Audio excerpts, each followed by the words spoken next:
كل من عليها فان ويبقى وجه ربك ذو الجلال والإكرام فبأي آلاء ربكما تكذبان يسأله من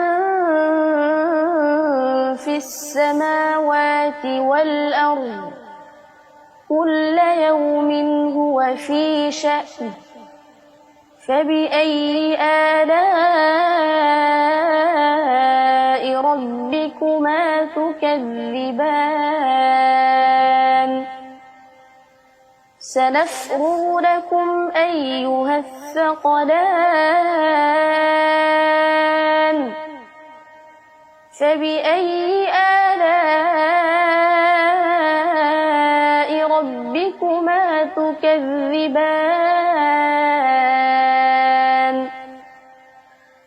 يا معشر الجن والإنس إن استطعتم أن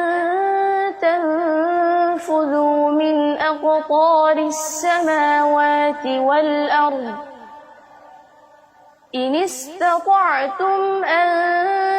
تنفذوا من أقطار السماوات والأرض فانفذوا لا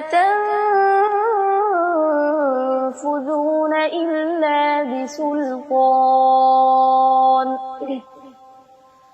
فبأي آلاء ربكما تكذبان يرسل عليكما شواظ من نار ونحاس فلا تنتصران فبأي آلاء ربكما تكذبان فإذا انشقت السماء فكانت وردة كالدهان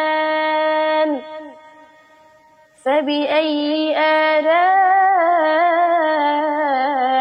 ربكما تكذبان فيومئذ لا يسأل عن ذنبه إنس ولا جان فبأي آلاء ربكما تكذبان يعرف المجرمون بسيماهم فيؤخذ بالنواصي والأقدام فبأي آلاء ربكما تكذبان هذه جهنم التي يكذب بها المجرمون يطوفون بينها وبين حميم آن فبأي آلاء ربكما تكذبان صدق الله العظيم.